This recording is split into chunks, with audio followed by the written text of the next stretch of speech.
Shirashi junta high school में पढ़ने वाला एक बहुत ही शांत और मामूली लड़का है जिसे हर कोई इग्नोर कर देता है, बस इस पर्पल बालों वाली लड़की को छोड़कर, जो कि स्कूल में काफी ज्यादा पॉपुलर है और उसके पास होने की वजह से बच्चे उसे भी नोटिस करना शुरू कर देते हैं।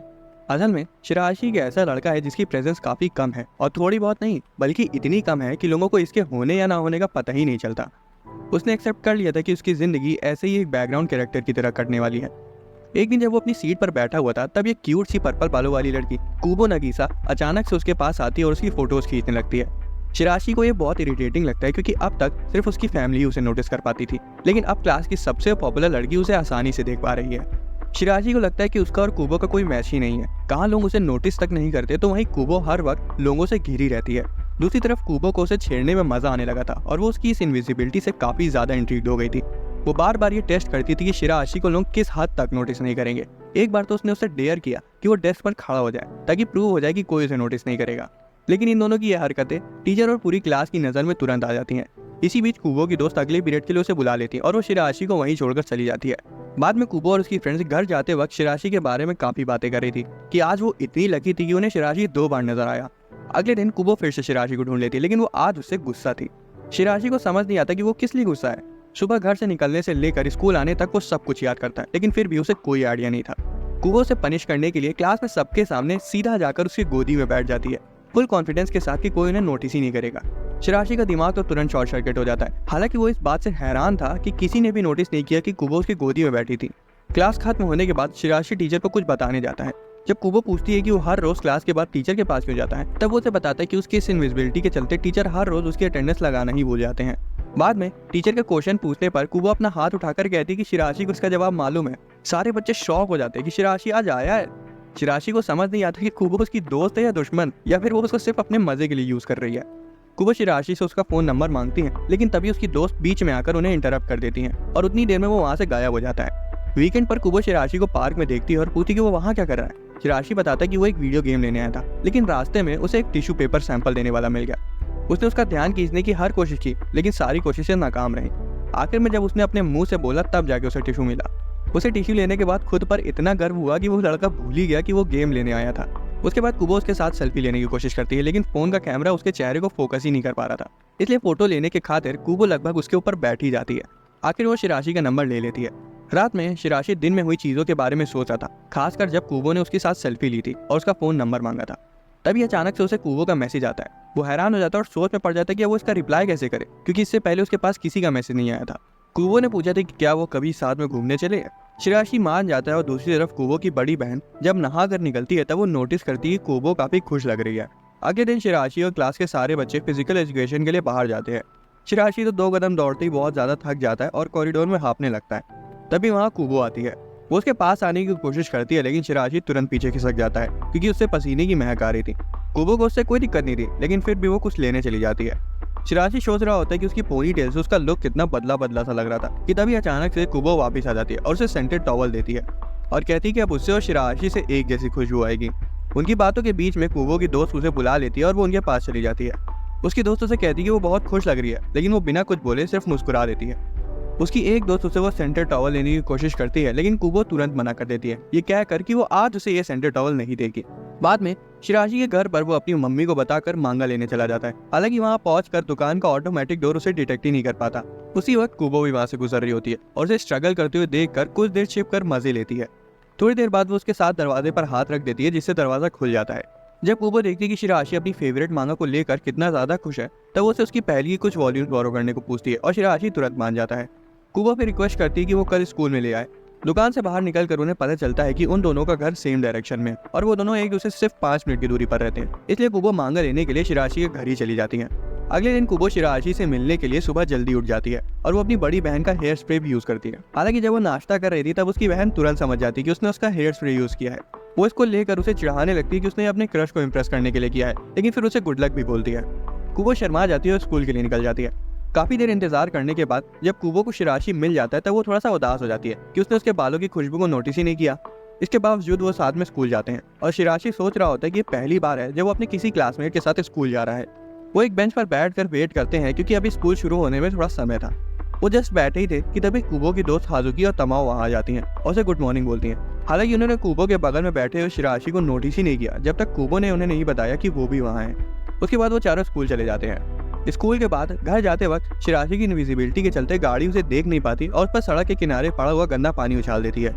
नहाने के लिए वो घर जाने लगता है, लेकिन धोखे से उसे घर की चाबी खो गई थी। अब कूबो उसे रास्ते में मिल गई थी और उसने ये सब देख लिया था, इसलिए वो शिराशी को अपने घर चलने को बोलती है। शिराशी ऑकवर्डली मान जाता है, लेकिन जब शिराशी कूबो के ब्रा को लॉन्ड्री में देख लेता है तब वो उसे तुरंत छिपा देती है और बहुत शर्मिंदा हो जाती है। नहाने के बाद कूबो उसे अपना ट्रैक सूट पहनने को देती है और शिराशी उसे ट्रैक सूट और शावर यूज करने के लिए थैंक्स बोलता है। जाने से पहले कूबो नोटिस करती है कि शिराशी के बाल गीले हैं, इसलिए वो उसे जाने से पहले उन्हें सुखाने को कहती है। बाद में गुड बाय कहकर वो वहां से चला जाता है। वो अंदर तो बिल्कुल शांत था, लेकिन बाहर आते ही शर्म से उसका चेहरा पूरा लाल हो जाता है। अगले दिन शिराशी उसे ट्रैक सूट वापस कर देता है और तब कूबो नोटिस करती है कि वो सिर्फ 1 इंच लंबा है। वो उसे चिढ़ाने लगती है कि कपल्स में आमतौर पर लड़का लड़की से 6 इंच बड़ा होता है। हालांकि बाद में वो कहती है कि 6 इंच के डिफरेंस से ज्यादा उसे इतना ही पसंद है। सेमेस्टर खत्म होने वाला होता है और सभी बच्चे टीचर को अपने पेपर सबमिट करते हैं। टेस्ट के तुरंत बाद शिराशी कूबो को बाय कहकर वहां से चला जाता है क्योंकि उसे कुछ जरूरी काम था। तभी उसकी दोस्त उससे आकर पूछती कि उसका पेपर कैसा गया। बाद में पार्क में शिराशी अपने छोटे भाई सीता के साथ आया होता है। एक महिला सीता के पास आती है सोच कर कि वो अकेला है, पर शिराशी तुरंत वहां जाता है और बताता है कि वो बच्चा उसके साथ है। तभी अचानक से कूबो उसे और उसके छोटे भाई को देख लेती है और शिराशी के पास आ जाती है। सीता कूबो के हाथ में ड्रिंक को देखकर उसे पीने को कहता है। वो कूबो को भी उसे पीने को बोलता है, लेकिन जब वो अपने बड़े भाई को वो ड्रिंक देता है तब कूबो नोटिस करती है कि शिराशी सिर्फ पीने का दिखावा कर रहा है और वो एकदम सही अंदाजा लगाती है कि शिराशी इनडायरेक्ट किस की वजह से शर्मा रहा है। शाम को ठंड बहुत थी, इसलिए शिराशी बेड पर लेट कर मांगा पढ़ रहा था। बाद में वो मांगा का पोस्टर लेने के लिए दूर के एक बुक स्टोर जाता है क्योंकि पास वाला बंद था। पोस्टर के बगल में ही एक एडल्ट मैगजीन रखी हुई थी। उसे वापस उसकी जगह पर रखने के लिए उठाता है, लेकिन सोचता है कि अब वो इतनी दूर आया ही है तो एक झलक देख ही ले, वैसे भी कौन सा लोग उसे नोटिस कर पाएंगे। अचानक से अकीना, जो कि कूबो की बड़ी बहन और स्टोर की एम्प्लॉई थी, वहां आ जाती है और उसे तुरंत बताती है कि जो मैगजीन वो पढ़ रहा है वो एडल्ट्स के लिए है। शिराशी तुरंत सफाई देने लगता है कि किसी ने इसे वहां छोड़ दिया था और वो तो बस इसे सही जगह रखने जा रहा था। वो पोस्टर खरीद लेता है और वहां से 9-2-11 हो जाता है। शिराशी हैरान था कि वो उसे देख पाई। उसके जाते ही अकीना देखती है कि उसने अपनी स्कूल की आईडी धोखे से वहीं गिरा दी है। घर आने पर वो कूबो को उसकी आईडी देती है, ये बताकर कि ये तुम्हारे स्कूल का एक लड़का है जो कि स्टोर में खूबसूरत मॉडल की एडल्ट मैगजीन पढ़ रहा था। कूबो तो दंग रह जाती है और उसे अपने फिजिकल अपीयरेंस को लेकर चिंता होने लगती है। अगले दिन स्कूल में शिराशी को आईडी देते वक्त वो उसे पूछती कि क्या उसे बड़ी पर्सनैलिटी वाली लड़कियां पसंद है। हालांकि इसको मजाक बताकर वो तुरंत वहां से खिसक लेती है। अब शुरुआत में शिराशी ने कूबो के साथ घूमने का वादा किया था, इसलिए कूबो उसे क्रिसमस के दिन ही बुला लेती है शॉपिंग करने के लिए। वहां पहुंचने पर कूबो उसे बताती है कि वो उसके लिए गिफ्ट लेकर आई है। अब शिराशी तो उसके लिए कुछ नहीं लाया था, इसलिए वो कूबो को वहां 15 मिनट वेट करने को कहता है और भागकर उसके लिए कुछ लेने चला जाता है। पूरे 45 मिनट बीत जाते हैं और वो दौड़ते हुए आता है और उसे गिफ्ट के तौर पर ग्लव्स देता है। वो बताता है कि असल में उसे उसके आउटफिट से मैच करने वाले ग्लव्स ढूंढने में समय लग गया।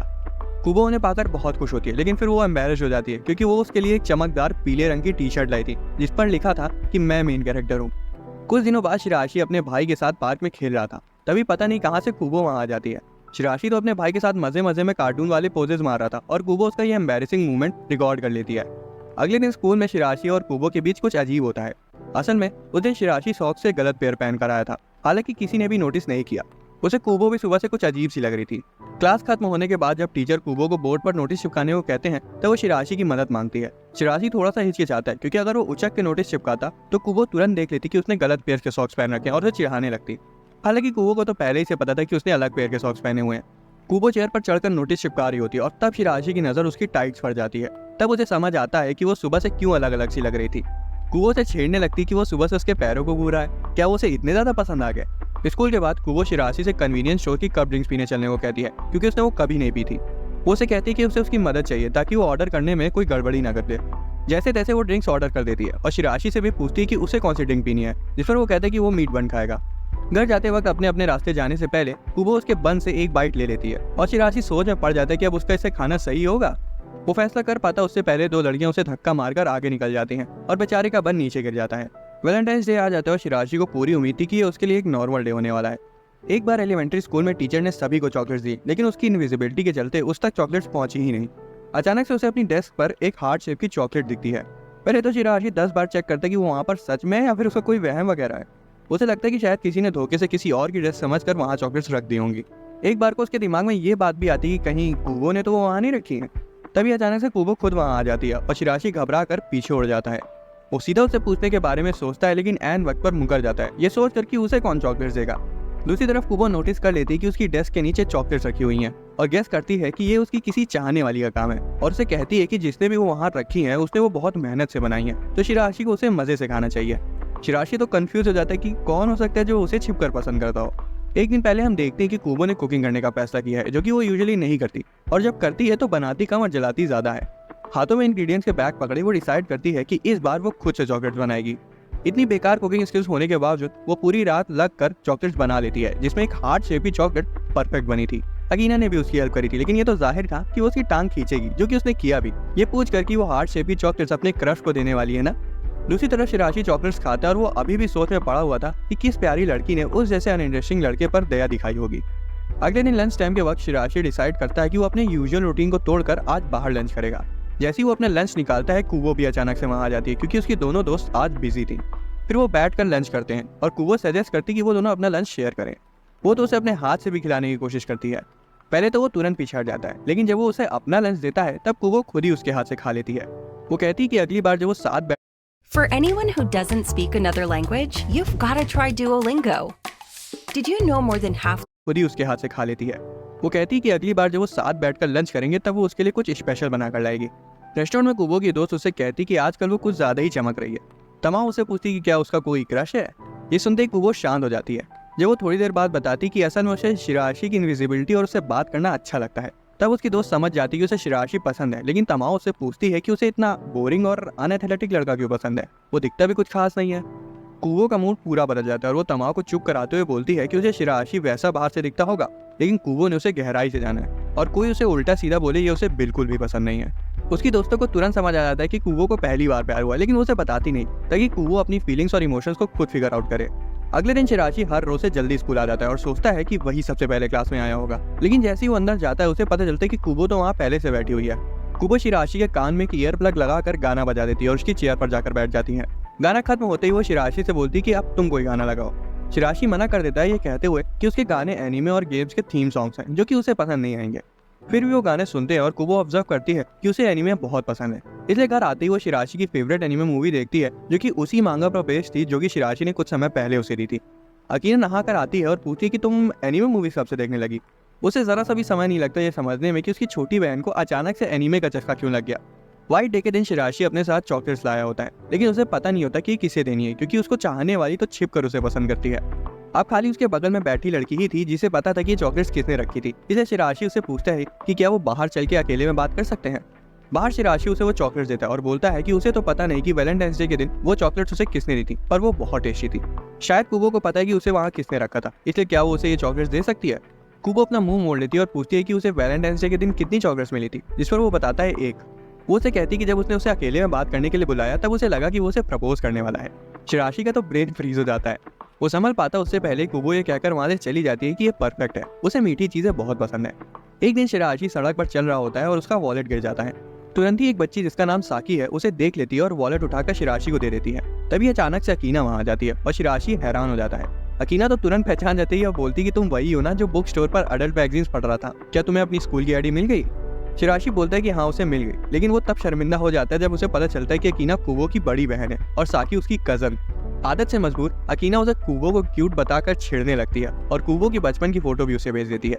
वो तीनों अपने घर की ओर निकल जाते हैं और जब रास्ते में शिराशी कुबो की फोटो देख रहा था तब वो सोचता है कि शायद उसके परिवार के डीएनए में ही ऐसा कुछ है जिस वजह से वो सभी उसे स्पॉट कर लेते हैं।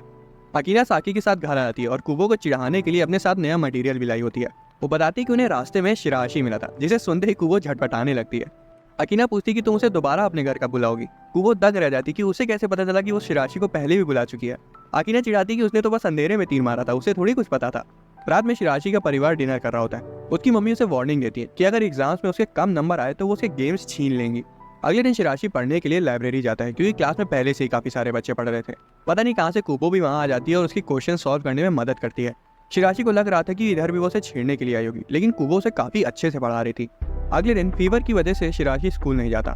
कई सालों में ऐसा पहली बार हुआ है कि उसने स्कूल मिस किया हो, और किसी ने तो नहीं, पर कुबो ने नोटिस कर लिया था कि वो स्कूल नहीं आया, इसलिए वो उसे मैसेज करती है। सीता उस वक्त शिराशी के कमरे में होता है और फोन पर हाथ मारकर आई मिस यू वाला इमोजी उसे सेंड कर देता है। शिराशी तुरंत मिसअंडरस्टैंडिंग क्लियर करता है, लेकिन कुबो भी किसी से कम थोड़ी थी। वो भी I am lonely without you वाला इमोजी भेज देती है, ये कह कर कि वो उसकी बहन अकीना ने भेज दिया। उसको मैसेज करने के बाद वो चैन से घर जाती है। अगले दिन शिराशी देरी से स्कूल आया होता है और डिसाइड करता है कि वो सेकंड पीरियड में अंदर जाएगा। तभी हॉल में कुबो उसे मिल जाती है और आज उसे बुखार चढ़ा होता है। उसे देखते ही वो चक्कर खा के गिरने वाली होती है, इसलिए वो इन्फर्मरी की ओर चली जाती है। अब क्लास के सारे बच्चे क्विज दे रहे थे और सिर्फ शिराशी ही खाली था, इसलिए वो उसके साथ जाने का फैसला करता है क्योंकि उसे डर था कि कहीं वो जीने से गिरकर अपना मुंह न तोड़वा बैठे। वो उसे इन्फर्मरी तक ले जाता है जहाँ वो तब तक उसका हाथ पकड़े रहती है जब तक वो सो नहीं जाती। पहली बार शिराशी को खुद की जिंदगी के मेन कैरेक्टर जैसा फील होता है। कुछ दिनों बाद शिराशी कॉरिडोर में चल रहा होता है, तभी पीछे से कुबो आ जाती है। वो उसे पढ़ाने के लिए शुक्रिया कहता है जिसकी वजह से वो आसानी से पास हो पाया। सब कुछ बढ़िया था, लेकिन उनको बस इस बात की चिंता थी कि अब साल बदलने के साथ उनकी क्लासेस भी बदलेंगी और कहीं उन्हें अलग अलग क्लासेस में न डाल दिया जाए। अब बाहर तो बारिश हो रही थी, इसलिए कुबो उससे पूछती कि क्या वो छाता लाया है। उसके मना करने पर वो उसे अपने साथ उसका अम्ब्रेला शेयर करने के लिए मना लेती है। ये कह कर कि ये एक तरह का एक्सपेरिमेंट है कि लोग उसके साथ होने पर भी शिराशी को नोटिस करेंगे या नहीं। शिराशी समझ जाता है कि उसे बस साथ में घर चलना है, इसलिए वो मना कर देता है। हालांकि कुबो किसी से कम थोड़ी थी, इसलिए वो उसे छाता पकड़ाकर खुद बारिश में घर जाने लगती है। जैसा कि उसका प्लान था, शिराशी छाता लेकर भागता हुआ आता है और आखिर में दोनों साथ घर जाने लगते हैं। रास्ते में शिराशी को लगता है कि वो बिल्कुल कपल्स की तरह हैं जो कि एक अम्ब्रेला के नीचे चलते हैं, इसलिए वो खाली सड़क पर चलने को कहता है। सिग्नल पर अकीना उन्हें साथ जाते हुए देख लेती है, लेकिन यहाँ वो हर बार की तरह उन्हें छेड़ती नहीं है। घर पर अकीना पूछती है क्या वो वीकेंड्स पर फ्री है। साकी उसे मिलना चाहती है। वीकेंड पर शिराशी घर जाते वक्त साकी को देखता है जो कि काफी सारा सामान उठाई हुई थी। बिना हेजिटेट किए वो उसके पास जाता है और बोलता है कि लाओ मुझे सामान दे दो, थोड़ा मैं उठा लेता हूँ। पहले तो वो नहीं मानती क्योंकि उसके मन में ये बात थी कि उसे कुबो के लिए डीलर बनाना है, तो सारा काम उसे खुद करना होगा। हालांकि शिराशी थोड़ी देर में उसे मना लेता है। दूसरी तरफ कुबो को साकी की चिंता सताई जा रही थी क्योंकि आधे घंटे से ज्यादा हो गया था, वो अभी तक नहीं आई थी। अगीना उसे शांत कराते हुए कहती कि चिंता मत करो, तुम्हें तो बचपन में 1 घंटे से भी ऊपर लग जाता था। इधर साकी अचानक से शिराशी से पूछ लेती है कि उसका और कुबो का रिलेशन क्या है, क्या वो उसका बॉयफ्रेंड है। शिराशी बताता है कि वो तो बस उसका क्लासमेट है। साकी बोलती है कि अगर ऐसा है तो उसे कुबो का पहला नाम तो पता ही होगा। तब तक कुबो भी वहाँ आ जाती है और जब शिराशी उसे नगीसा कहकर बुलाता है, तब कुबो के रिएक्शन से साकी समझ जाती है कि उनका रिश्ता क्लासमेट से तो बहुत गहरा है। अगले दिन स्कूल में शिराशी की प्रेजेंस काफी नोटिसेबल थी क्योंकि वो बार बार छींके मार रहा था, जो कि उसके नॉर्मली चुप रहने वाली इमेज से बिल्कुल अपोजिट है। बाद में क्लास में बोर होने की वजह से वो अपने पेन का पोस्टमार्टम करके उसकी स्प्रिंग के साथ खेलने लगता है, लेकिन मुसीबत तो तब हो जाती है जब पेन की स्प्रिंग उससे गुम जाती है। कुबो से बचकाने हरकत करते हुए बहुत देर से देख रही थी। अब उसे एक पेन की भी जरूरत थी, इसलिए कुबो से एक रैबिट थीम टॉय पेन देती है जो कि बिल्कुल उसके पेन जैसा था। मेरे साथ जब ऐसा होता था तब मेरे पास तो कोई लड़की नहीं थी जो मुझे पेन दे दे, इसलिए मैं क्या करता था ना कि कागज का छोटा सा टुकड़ा फाड़ कर उसे कुचुड़ मुचुड़ करके पेन के पीछे ठूस देता था। खैर, जब शिराशी उस पेन का यूज करता है तो उसके चेहरे पर एक रियल स्माइल आती है। उसे एक गिफ्ट जेन्युइनली क्यूट लगा था। उसी शाम कुबो के घर पर उसकी दोनों दोस्त स्लीप ओवर के लिए रुकती हैं। वो साल खत्म होने पर क्लासेस चेंज होने के बारे में बातें करती हैं। तमाओ कहती है कि अगर उनकी क्लासेस चेंज हो गई तो वो साथ में स्कूल इवेंट्स में मजे नहीं कर पाएंगे। इस पूरी बातचीत के बीच उन्हें साफ साफ दिखाई दे रहा था कि कुबो भी अंदर ही अंदर डिस्टर्ब है क्योंकि वो शिराशी के साथ अपने बॉन्ड को छोड़ना नहीं चाहती। एक दिन शिराशी और श्वेता शॉपिंग पर जाते हैं। सब कुछ नॉर्मल था कि अचानक से कुबो शिराशी के पीछे आती है और श्वेता को हाय बोलती है। साकी भी उनके पीछे से आ जाती है और शिराशी को हाय कहती है। हालांकि श्वेता साकी को देखकर टमाटर जैसा लाल हो जाता है और उसे पॉकेट से निकाल कर अपना फेवरेट पत्थर देता है। ये देखकर कुबो और शिराशी दोनों दंग रह जाते हैं। अगीना भी वहां आ जाती है और उन चारों को छेड़ने लगती है। थोड़ी देर छेड़ने के बाद वो शिराशी से पूछती है कि क्या वो कल फ्री है। जब वो हाँ बोलता है तब वो उसे और श्वेता को उनके साथ पिकनिक पर चलने के लिए कहती है। पहले तो कुबो ने उनके पिकनिक के लिए खाना बनाने से मना कर दिया था, लेकिन अब जब शिराशी भी उनके साथ चल रहा है तो उसका मन डोल जाता है। शाम को वो किचन में पूरी शिद्दत के साथ खाना बनाने में जुट जाती है, लेकिन बेचारी प्याज इतना छील लेती कि प्याज बचता ही नहीं, सिर्फ छिलका छिलका रह जाता है। जब साकी नोटिस करती है कि कुबो दुखी लग रही है, तब वो उसके पास जाती है, उसकी मदद करने का फैसला करती है। वो हैमबर्गर स्टेक बनाती है जो कि शिराशी का फेवरेट फूड है। साकी के मना करने पर भी कुबो प्याज काटने में जुट जाती है और जैसा कि एक नौसिखी के साथ होता ही है, वो अपनी उंगली काट लेती है। कुबो दुखी हो जाती है और बेचारी चुपचाप जाकर सोफे पर बैठ जाती है। तभी अकीना किचन में आती है और उसे समझाती है कि उसे अपनी गलतियों से सीखना चाहिए, ऐसे हार ही मान के बैठने से अब कुछ नहीं होने वाला। कुबो को अपनी बहन की बात समझ आ जाती है और वो फिर से पूरी शिद्दत के साथ हैमबर्गर स्टेक बनाने में जुट जाती है। अगले दिन सभी लोग प्लान के अकॉर्डिंग पिकनिक स्पॉट पर मिलते हैं। श्वेता बिना देरी किए सीधा खाने पर टूट पड़ता है और साकी के बनाए खाने की तारीफ करता है। शिराशी की नजर स्टेक पर जाती है, लेकिन वो दूर रखे थे इसलिए वो उन्हें नहीं लेता। लेकिन तभी कुबो से एक स्टेक निकाल कर देती है, कहते हुए कि उसे पता है कि शिराशी को यही खाना था। जब शिराशी कहता है कि वो बहुत अच्छा बना है, तब कुबो के चेहरे पर एक प्यारी सी मुस्कान आ जाती है। लेकिन पिकनिक का असली मजा तो तब शुरू होता है जब अकीना नशे में शिराशी को छेड़ना शुरू करती है। वो कहती है कि वो उसे बड़ी बहन क्यों बुलाता है, उसकी तो अभी कुबो से शादी भी नहीं हुई है, इसलिए जब तक वो कुबो से शादी नहीं कर लेता तब तक वो उसे प्यार से सिर्फ अकीना सान कहकर बुलाए। कुबो तो जलन के मारे गुस्से से खौलने लगती है और उठकर चुपचाप वहां से चली जाती है। श्वेता जो कि अभी एक बच्चा है, सिचुएशन को संभालने के लिए शिराशी से कहता है कि उसे कुबो से सॉरी बोलना चाहिए। शिराशी कंफ्यूज होता है क्योंकि गलती तो अकीना की थी, लेकिन इल्जाम उस पर आ रहा था। कुबो पहले तो दुखी होती, लेकिन जब वो देखती कि शिराशी टेंशन में है और उसे भी जेन्युइनली बुरा लग रहा है, तब उसका मूड ठीक हो जाता है और वो उसे इस तरह बर्ताव करने के लिए सॉरी बोलती है। कुबो अचानक से शिराशी से पूछती है कि क्या उसे भी अगले साल सेम क्लास में रहने का मन है। जिससे वो थोड़ा सा सरप्राइज हो जाता है कि ये बार बार मेरा मन कैसे पढ़ ले रही है। सेकंड ईयर स्टार्ट हो जाता है और शिराशी स्कूल जाते वक्त जब सिग्नल पर छींके मारता है तब लोग चौंक जाते हैं, क्योंकि वो अभी भी उसे इनविजिबल ही मानते हैं। उसकी जिंदगी कुछ खास नहीं बदली थी। जैसे ही वो क्लास में घुसता है उसे कुबो मिलती है और उसे पता चलता है कि इस साल भी वो दोनों एक ही क्लास में हैं और दोबारा से उन्हें अगल बगल की सीट मिली है। बाद में कुबो की दोस्त और वो रेस्टोरेंट जाके सेलिब्रेट करती हैं कि इस साल भी वो एक साथ रहेंगी। घर में कुबो अपनी बहन को बताती है कि वो खुश है कि उसके सारे दोस्त एक ही क्लास में हैं। दूसरी तरफ शिराशी भी पहली बार अपने नए साल के लिए एक्साइटेड था। अगले दिन टीचर कहते हैं कि सभी बच्चों को कोई सा क्लब ज्वाइन करना होगा। टीचर पूछते कि इन्वायरमेंटल क्लब कौन ज्वाइन करेगा। अब शिराशी था जिसने पिछले साल इन्वायरमेंटल क्लब ज्वाइन किया था और पूरे साल किसी को नहीं पता चला कि फूल हमेशा खिले खिले क्यों रहते थे।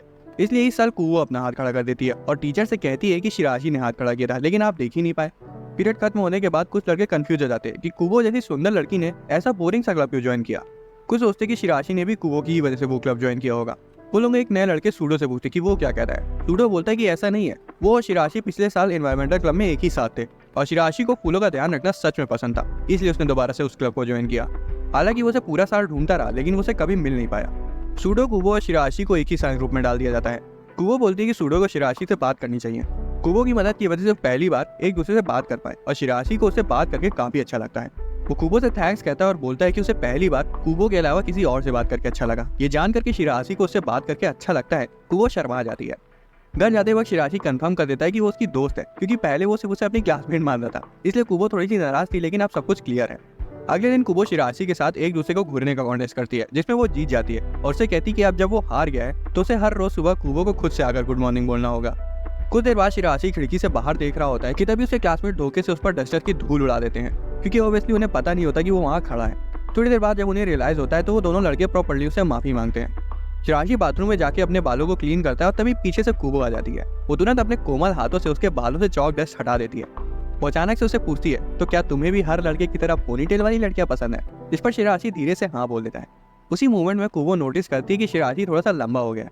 अब ऑब्वियस था कि कंपैरिजन तो बनता ही है, इसलिए दोनों बारी बारी से दीवार के अगेंस्ट खड़े हो जाते हैं हाइट नापने के लिए। लेकिन ये इनोसेंट सा मोमेंट तब ऑकवर्ड हो जाता है जब शिराशी कुबो की हाइट नापते वक्त उसके थोड़ा ज्यादा ही पास आ जाता है। शिराशी तो शर्मा के तुरंत भाग जाता है। हालांकि उसे क्या पता था कि कुबो भी इतना ज्यादा शर्मा गई थी कि उससे तो सीधा खड़ा भी नहीं रह जा पा रहा था। अगली सुबह शिराशी शर्त के मुताबिक कुबो को गुड मॉर्निंग बोलता है, जिससे कुबो का पूरा दिन अच्छा गुजरता है। फिजिकल एग्जाम से पहले कुबो उसकी ट्रैक सूट का जैकेट उनका साइज डिफरेंस नापने के लिए लेती है और फिर अचानक से उसकी जैकेट मार लेती है और शिराशी बेचारा कंफ्यूज हो जाता है। बाद में पता चलता है कि लड़कियों का अपने बॉयफ्रेंड की जैकेट पहनने का एक ट्रेंड बना हुआ है। By the way Shirashi 3 centimetre लंबा हो चुका है लेकिन कुबो अभी भी सेम हाइट पे है। एक दिन अकीना शिराशी को किसी का पीछा करते देखती है। असल में वो छुप छुप के सेता को देख रहा होता है, जो कि पहली बार खुद से अंडे खरीदने गया था। अकीना को याद आ जाता है जब कुबो भी पहली बार अंडे लेने गई थी, लेकिन उस वक्त उसने पूरे अंडे तोड़ दिए थे। वो उस वक्त बहुत रोई थी, पर अकीना ने उसके सिर पर हाथ फेरते हुए उसे शांत कर दिया था। वो शिराशी से कहती है कि अगर कुबो कभी भी रोए तो उसे उस पर भरोसा है कि वो उसका सिर थपथपा के उसे शांत कर लेगा। अगले दिन कुबो ने शिराशी को मूवी के लिए इनवाइट किया था और जब शिराशी उसे पोनीटेल में देखता है तो उसका दिल जोरों से धड़कने लगता है।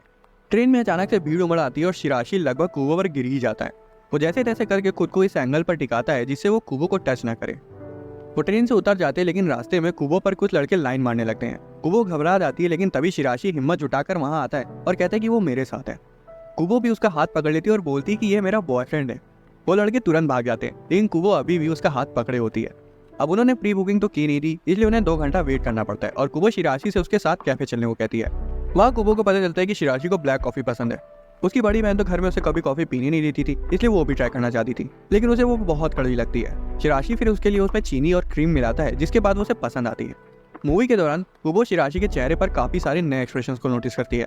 शिराशी एडमिट करता है कि वो अपने इमोशंस को छिपाता है क्योंकि उन्हें देखने वाला कोई है ही नहीं, लेकिन कुबो को तो लगता है कि वो तो उसे आसानी से देखते ही समझ जाती है कि उसे कैसा महसूस हो रहा है। वापिस जाते वक्त कुबो से प्रॉमिस करवाती कि वो उसके साथ और जगह जाएगा। शिराशी घर जाते वक्त सोचने लगता है कि कुबो अब तक उसके चेहरे के सारे इमोशंस को पढ़ चुकी होगी। अगले दिन कुबो टीवी पर एक पॉपुलर पर्सनैलिटी टेस्ट देकर आई होती है और शिराशी पर टेस्ट चलाती है और टेस्ट का रिजल्ट आता है कि वो अपनी जिंदगी में सिर्फ एक ही लड़की से प्यार करेगा। फिर शिराशी भी कुबो को टेस्ट करता है और रिजल्ट निकलता है कि उसे बहुत सारे बच्चे चाहिए। कुबो इतना ज्यादा एम्बैरेस हो जाती है कि वो तुरंत वहां से भाग जाती है। अगले दिन अकीना नोटिस करती है कि कुबो दिन ब दिन मैच्योर होती जा रही है और अपने बचपन की यादों में खो जाती है। कुछ दिनों बाद शिराशी अपने बर्थडे पे केक के बारे में सपने देख रहा होता है और उसका पेट इतनी जोर से गुड़गुड़ाता है कि पूरी क्लास सुन लेती है। कुबो उसे बर्थडे थीम चॉकलेट देती है और हैरानी से उसे याद था कि उसका बर्थडे अप्रैल में होता है। उसके साथ वो उसे एक सॉफ्ट टॉय भी देती है, जिसके बदले शिराशी ऑकवर्डली प्रॉमिस करता है कि वो भी उसे अगस्त में बर्थडे गिफ्ट देगा। किसी ने उसका बर्थडे याद रखा, इस बात से वो इतना खुश होता है कि अपने चेहरे को छिपा लेता है ताकि कुबो उसकी मुस्कुराहट को ना देख पाए। अब शिराशी सीरियसली सोचता है कि क्यों सिर्फ कुबो ही है जो उसे हर बार नोटिस कर लेती है। दूसरी तरफ कुबो याद करती है जब उसने पहली बार शिराशी को तमाओ की मिडिल स्कूल ईयरबुक में देखा था और तभी से वो उसे इंटरेस्टिंग लगने लगा था। उसे उसकी इनविजिबिलिटी काफी फनी लगी और जब उसकी सीट शिराशी के बगल में शिफ्ट हुई और उसने उससे बात की तो शिराशी का ऑकवर्ड रिएक्शन इतना फनी था कि कुबो ने डिसाइड किया कि वो हर दिन उससे बात करेगी। अब सवाल ये है कि क्या कुबो शिराशी को प्रपोज करेगी या वो उसे प्रपोज करेगा। ये जानने के लिए हमें सीजन 2 का वेट करना पड़ेगा और अगर किसी को अभी जानना है तो वो इसकी मांगा पढ़ सकता है, वो खत्म हो चुकी है। दोस्तों, अगर आपको एक्सप्लेनेशन पसंद आया तो वीडियो को लाइक और चैनल को सब्सक्राइब कर लेना। मिलते